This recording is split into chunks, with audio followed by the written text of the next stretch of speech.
I'm going to talk about 11.4. So we're going to be talking about a specific rule that's going to help us find some probabilities when we combine a couple events. So something to note, the ones we were doing in 11.2 were single events, so just a single outcome. There's only one possible outcome. We can have a compound event which is made up of two or more simple events, okay? So you guys have maybe seen this before, but this symbol means intersection. In words, that's almost always going to be used in the term and this, meaning both things must happen. Okay, we also have the upside down U. This is called the union symbol. And this is or. This or this can happen, okay?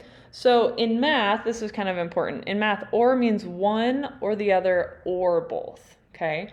So we'll talk about this a little bit more visually, but these are kind of the two situations we're going to look at today. Okay, so we can also have what we call mutually exclusive events. So there's no outcomes in common. So the example I'm going to use here is we draw a card from a standard deck, okay? And let's say event A is drawing a king. And event B is drawing a queen. So, visually speaking, I'm going to draw a Venn diagram here. So, event A is all my kings, and event B is all the queens. That it is not possible for me to draw, when I draw a single card, to draw a king and a queen. There is no overlap here.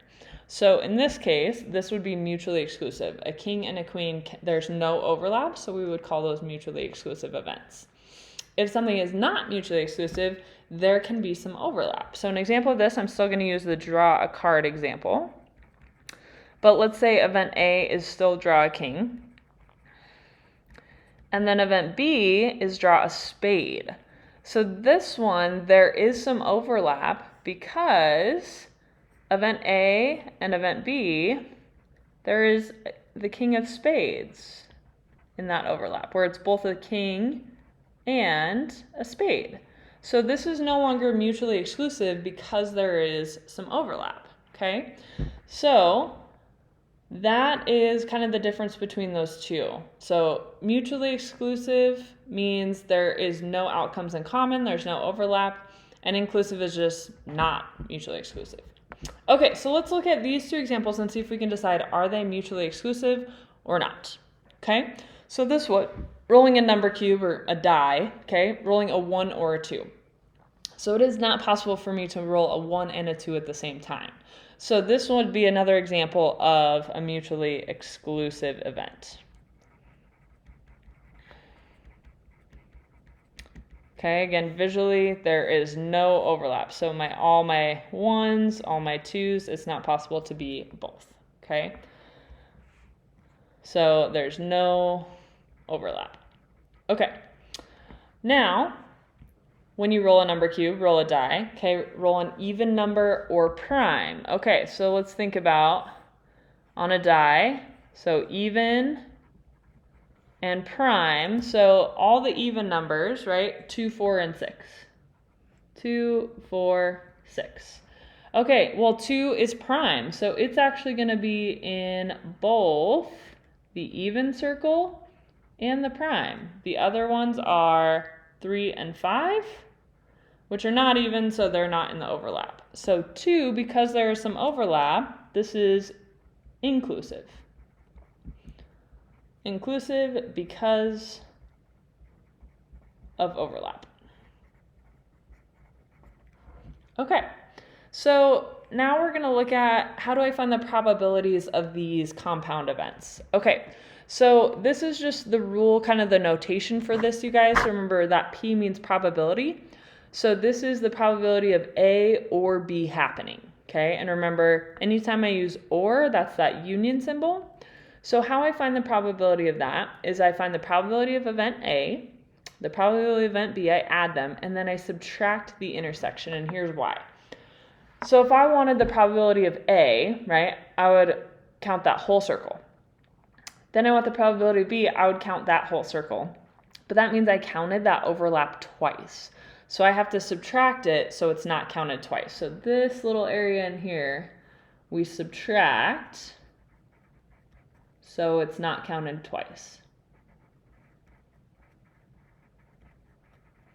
Okay, and that overlap is A and B, right?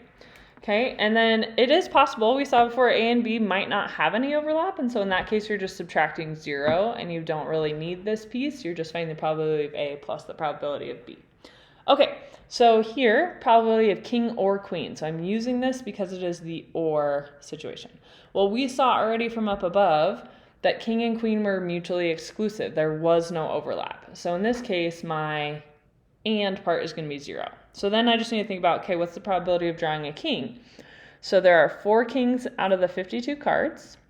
Probability of a queen is the same. There are 4 queens out of the 52 cards, and then there was no overlap, so you don't have to write the -0, but I'm going to put it here just to reiterate there is none. And then I add those, so 8 over 52, which is, reduce that, I can divide both of those by 4, so 2/13.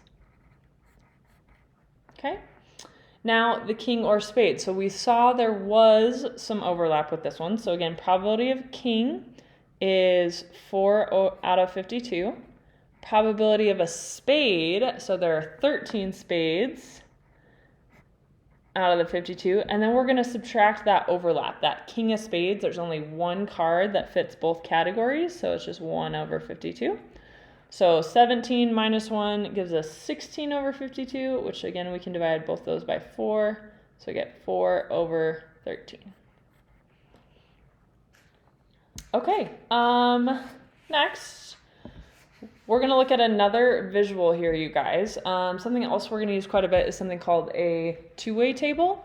So this is helping us fill in some information. So it says, in a class where there are 17 juniors and 10 seniors, 6 of the seniors are girls and 6 of the juniors are boys. If you randomly choose a student, find the probability of junior and girl. Or excuse me, or. I said and, sorry, then or. Union is or. Okay, so let's fill out this table. So let's see, there are 17 juniors. So this is a two-way table because we have kind of 2 different categories. So I've got grade level and gender here, okay? So we're going to put juniors. There are 17 total juniors and 10 total seniors. So total number of students, right, is 27. Okay, so 6 of the seniors are girls. So seniors under girl, there are 6. So I can figure out how many boys, right, because it has to add up to 10. So that means there has to be 4 boys. 12 of the juniors are boys. So of the juniors, 12 are boys. Again, these have to add to 17, so that means there are 5 girls. Then I can add these totals. So total there are 5 girls and 16 boys, which this should also add to 27, which it does. So this is a just good way to fill out a lot of information. So they want the probability of a junior or a girl. So we're going to do probability of junior plus probability of girl, and then we're going to subtract off the overlap. So probability of the junior and girl. Okay? All right, so probability that's a junior. So out of all the students, so my denominator is going to be 27 because that's how many students are in this class. And the probability that's a junior, there are 17 juniors out of the 27. Okay? Probability of girls. So total there are 11 girls out of the 27 in the class. And then the overlap, junior and girl. So junior and girl is this box right here. 5 of the 27 are juniors and girls. So add those together. So we get 28 minus 5 is 23. So 23 of the 27, that's the probability that we would choose a junior or a girl. Okay, we can also represent this using a Venn diagram, you guys. I'm going to do the 2 categories that they asked. I'm going to do junior, girl. So junior and girl, we know there's some overlap, so I'm going to draw that in there. Okay, so here's how this works. I need to figure out how many there are that are in the overlap. So junior and girl is 5. So 5 is going to go right here. Okay, so how many juniors are there that are not girls, right? So the 5 is already accounted for here. So out in this space is the not overlap spot is juniors that are not girls, which are junior boys, and there are 12.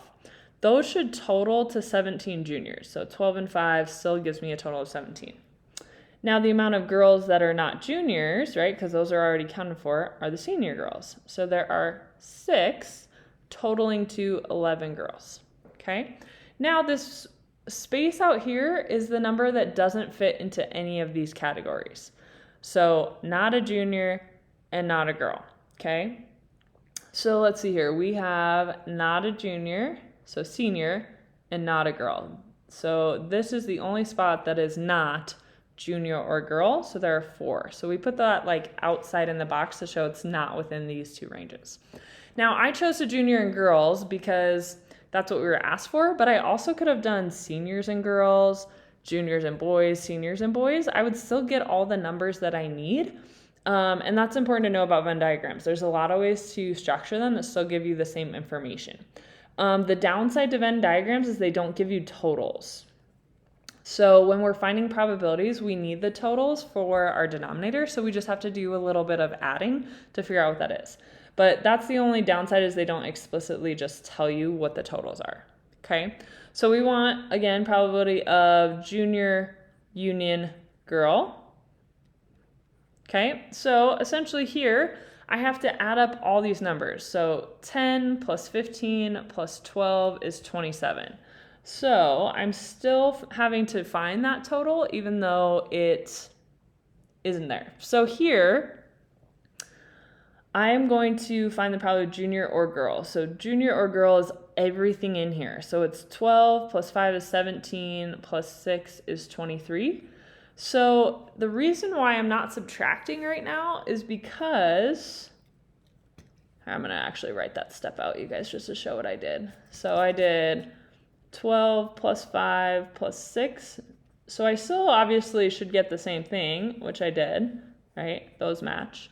But why this is nice is the overlap is clear. Like I didn't count 5 twice. I can clearly see that that's an overlap.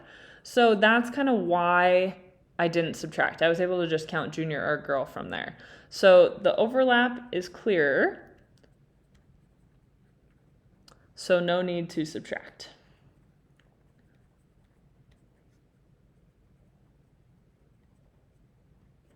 And kind of, I just want to specify, you wouldn't count the 5 twice here. Okay. All right, so now let's use that same idea here. Okay, let's try the probability of senior and boy. So senior and boy. You can use the Venn diagram or the table, but remember, senior and boy was the only category that didn't fit in this overlap. So it is 4 out of the 27. Okay, or you could go up here, senior and boy, 4 is that amount. Okay, senior and not girl. Okay, so, or I said that backwards, sorry. Girl and not senior. Remember, complement means not. So junior, okay? So girl or junior, okay? So girls that are not seniors, in other words, okay? And this is actually what we just found up above, but again, I'll show you just the notation. So we have probability of girl plus probability of not a senior, okay? And then we're going to subtract off the intersection. So probability of girl and not a senior. Okay, so probability of girl, there are total 11 girls out of the 27 students. Not seniors or juniors, right? There are 17 juniors out of the 27. And then the overlap of junior girls or girls that are not seniors is 5. So we'll still get our 23/27. Okay, I want to give you some more visuals for the and or situation. So here's some Venn diagrams. A and B are just different events. Okay, so A or B is everything in the Venn diagram part.